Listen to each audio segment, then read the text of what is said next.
if scope is intention, if there is no scope of increasing, we say scope of increasing, the scope of increasing the profit, or reducing the scope of increasing profit or reducing the loss, the scope of increasing the profit or reducing the loss, or reducing the loss, or reducing the loss by changing, reducing the scope of increasing profit or reducing the loss, changing the scope of increasing output, the profit by changing or reducing the loss, the quantity or reducing the quantity of output, or reducing the loss by changing, reducing the scope of increasing profit or reducing the loss, the quantity of the output. So if you look at that question, that's question changing or reducing the loss, but it's expounded fully. That is the diagram. So at 3,000, that is where we have producer equilibrium. So 3,000 units is the level of output that gives the maximum profit. But you say producer equilibrium is therefore the farm's level of output which gives the maximum profit, that basically gives the maximum profit. And you say that when a farm is basically at a producer equilibrium, the farm has no scope of either increasing profit or reducing the loss by changing the quantity of output, by changing the quantity of the output. That is how we particularly go through that question. We pick it on the next question, that is question 7, A, Roman B. So the question says, highlight assumptions of the producer surplus. Highlight assumption, that is Roman 2. Highlight the assumptions, quantity or reducing the loss of output of a producer surplus. Highlight the assumptions of a producer surplus. So before we highlight assumptions of a producer surplus, it is very important to understand what we basically mean by a producer surplus.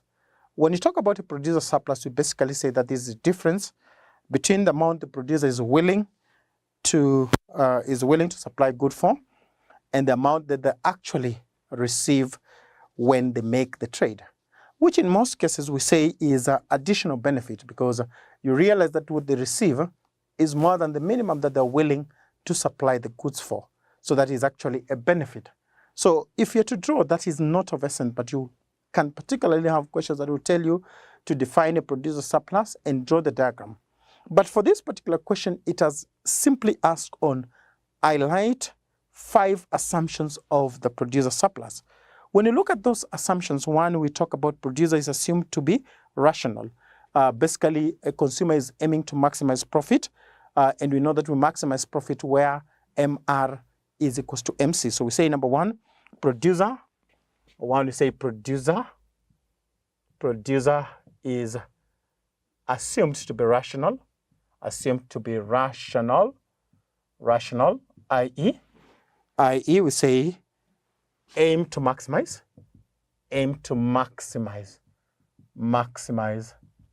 the profit, We know i.e. at the point, MR is equals to MC. That is basically where the consumer basically aims to maximize the profit. The second assumption is that there is perfect competition. There's a perfect competition market.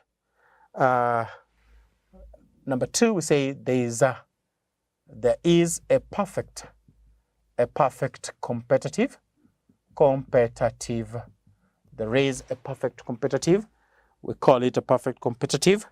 There is a perfect competitive perfect competition market. There is a perfect competition market. We know how a perfect competition basically work, and we say that assumed to be perfect, perfectly competitive.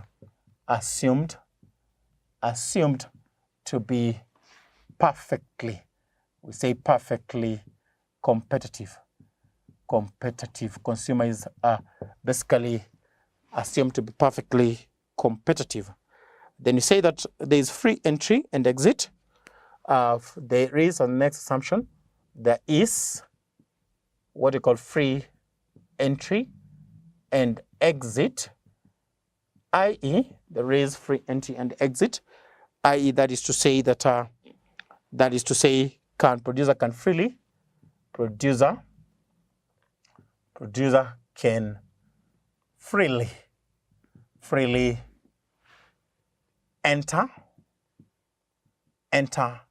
and exit, can freely enter and exit as the third assumption.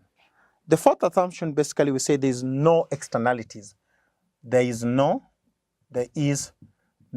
externalities. There is no externalities as the next assumption. Basically, we say that there is no externality. That is saying external cost and benefits, external cost or benefit. No external, what we call external costs and benefits and benefit. No external cost and benefits. And lastly, assumptions, we say constant return to scale. The fifth assumption, we say constant return. We call it constant return to scale. What do you basically mean by constant return to scale? We know that average cost of production remains constant. Average, that is to say average cost of the production, average cost of the production remains constant. Average cost of production basically remains constant as quantity produces increases, as quantity produces, as quantity produces increases, as quantity produces basically increases, as quantity produces basically increases, as the quantity produced basically increases. Again, I said at the beginning of that particular question, I said you can be asked what a producer supply as a major area, and you can also be told to illustrate using a diagram how producer supplies basically come. And that is how we particularly handle that question. That is question 7A, Roman 2. That is how we go about that question. We pick it on the next question, that is question 7, Roman B. With the help of a well-labeled diagram, explain the stages of law of diminishing return. We put that question down. With a 8, we say with a 8, with a 8, we call it with a 8, with the aid of a diagram. With the aid of a diagram, we say explain the stages, of the law of diminishing return, So when you talk about the law of diminishing return, we also call it the law of variable proportion. What does the law of variable proportion basically talks about? We say that when a variable factor of production, that is labor, is added to fixed factor of production, and that is land, we say that total output increases, but at a decreasing rate. The total output increases, but at a decreasing rate. We can illustrate, first of all, come up with the diagram. We proceed to this at the end because this end is a bit small, so we have our diagram on this end. And you talk about those stages. Basically, this law of diminishing return or the law of variable proportion, we have it here. So this is what we call total product at that end. We have the total product. We have this as average product. We have it as average product. Then up here,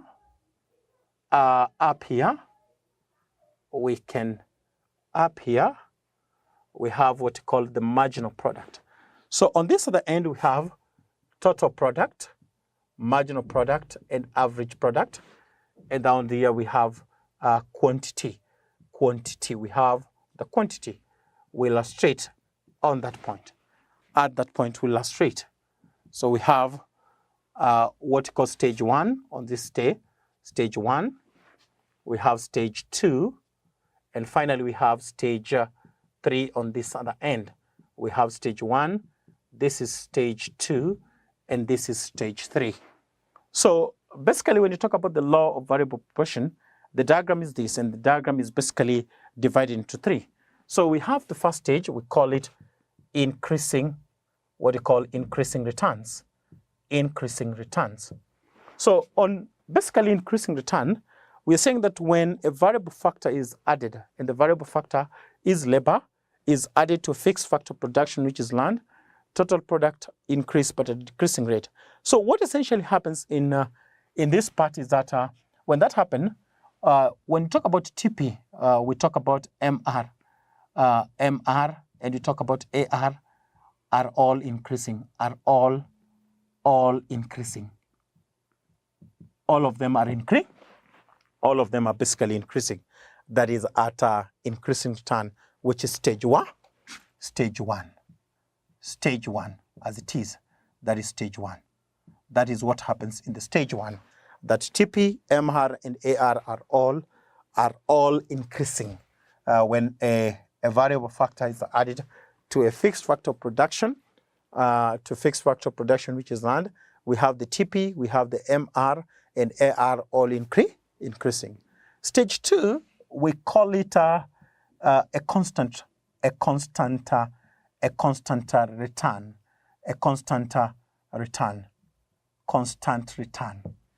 So basically we are saying that when we basically had a variable factor, which in this case is labor, to a fixed factor of production, which is land, we will see that at this particular stage, in as much as probably you can have the total product increasing, we'll see the margin of product. At this point, we'll find the margin of product. If you look at the margin of product remaining constant. Margin of product will have the margin of product basically remaining marginal product at a particular point, margin of product remaining constant. So you'll have a margin of product at one point. Maybe you have between quantities, quantity, you can have maybe a quantity that follows, maybe between 4 and 5. You're having a margin of product, which is MP, this is P, average product, and that. This is average product, sorry for that. This is margin of product. So we have the total product in the first stage, margin of product, and AP all increasing. The second stage, we are saying that it's called a constant return, what you call a constant return. So on the constant return, we'll have the TP increasing, but you find at that particular stage, MR remain constant at a particular stage. Maybe a unit of 4 to 5, you find MP, that is the MP, which is the marginal product remaining constant. Dear learner, so we can have the total product increasing, but you find MP lessons remain in constant, human resource management, maybe at 4 and 5. on so the platform of Manifested and then we have the third platform. Stage. Today we are going to look stage. at the third stage we have of human resource administration. So the subject is human resource management. So on the decreasing the stage, topic that we are going to look at the today decreasing stage, in which is human stage resource 3. management This was stage 2. Is human resource administration. This is stage. And this stage 3. Topic this of is basically human resource stage 3. administration. So decreasing stage, we can see the total subtopics. We are going to get an opportunity to look at employee contracts, which are very crucial in human resource management. In fact, we are the also going to is look at negative. human resource, so we see TP, human resource records management. AP, we will also look at human resource management information MP systems, employee welfare services. So when you say then we'll also look at health, safety, policies a and variable procedures. factor, which is labor to a Then fixed we will factor also production, look which at is land, basics total of payroll product, management, average product, and marginal ultimately product. we will be able to have a look at employee discipline. So our subtopic today is employee contracts. Employee contracts. So Lana, welcome to the lesson. So what we need to appreciate as students and those interested in human resource management is that employee contracts, like in any other engagement, are very critical and central in terms of the agreement between the employer and employee. And when it comes to employee contracts, these ones are agreements that may be entered into orally or in written between an employer and an employee in relation to terms of service. So employee contracts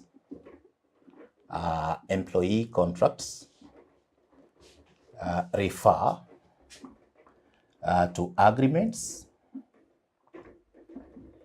that are entered into between an employer and an employee regarding a service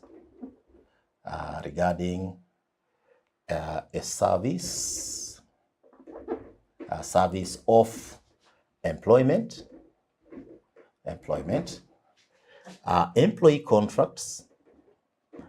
Employee contracts may be oral or in writing. So, dear learner, it is important to appreciate that employee contracts refer to agreements that are entered into between an employer and an employee regarding service of employment, and employee contracts may be oral or may be in writing. Now, the burden of ensuring that the employee contract is in writing, according to the law, is placed on the employer. So as a human resource practitioner, you will be expected to ensure that regardless of where you are as an employee or an employer or representing an employer, employee contracts are entered into. So what are some of the basic information in contracts of employment? Basic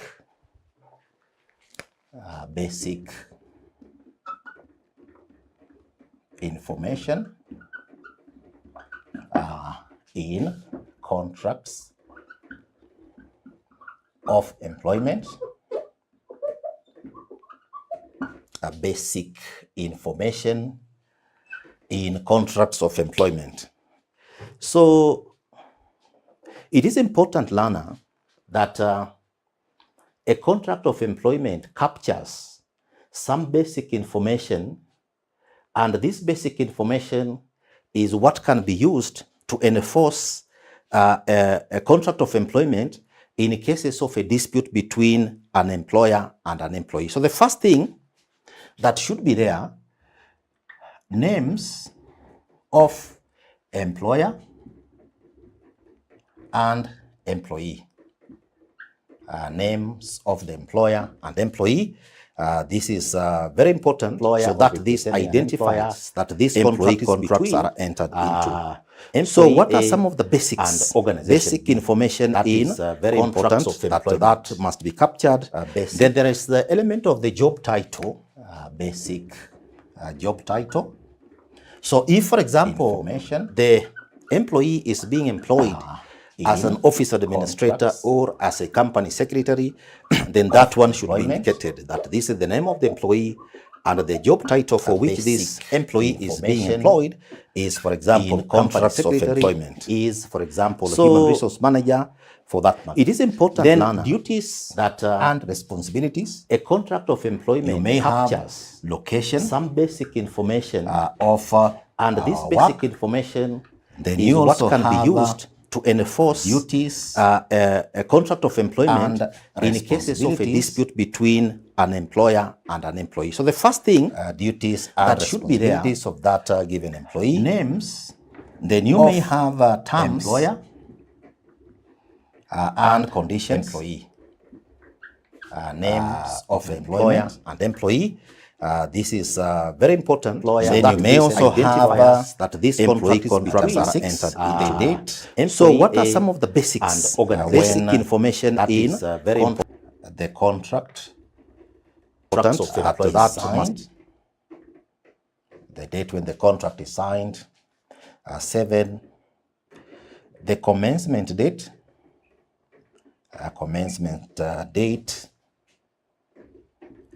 of the contract. You may also have an indication of the law that may prevail or be used in case of a dispute. Like, for example, if this is in the Kenyan situation, then the Employment Act 2007 may be used. Then 9, the working hours. Of the employee. Then you have number 10, the privileges and benefits. Then you have 11, leave entitlements. Then you have number 12, termination requirements. For example, notice, pay in lieu of notice.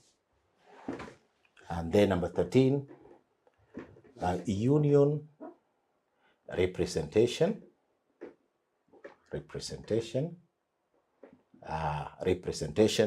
Now, dear learner, when it comes to the basic information, this will vary from position to position, but these are some of the aspects that need to be covered.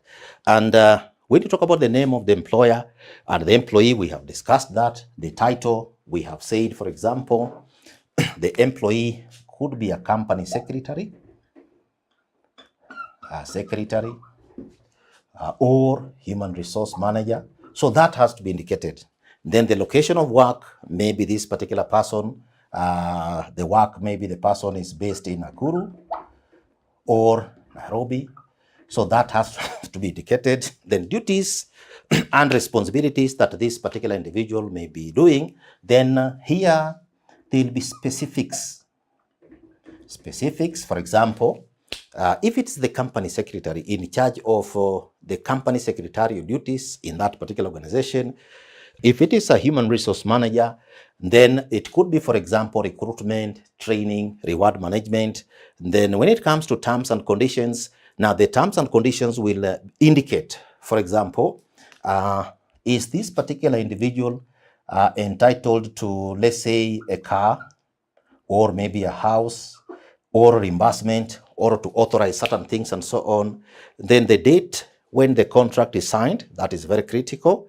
Commencement date of the contract, the law that may be used, and we have said here, for example, in Kenya, for example, Employment Act 2007 could be the law, the main law that may be used if this particular, for example, contract is in the Kenyan situation. Then you have the working hours. Maybe this employee is supposed to have maybe a 40-week work, or maybe the employee is supposed to have 8 hours per day for 5 days. And this could, for example, be indicated that this is from Monday to Friday. So then that becomes very clear that these are the working hours of this particular employee and so on. Then you have privileges and benefits. For example, if this employee has to travel, maybe air travel, you may say the employee is entitled maybe to business class or economy class, for example. So that has to be indicated for purposes of administration of this particular contract. Then you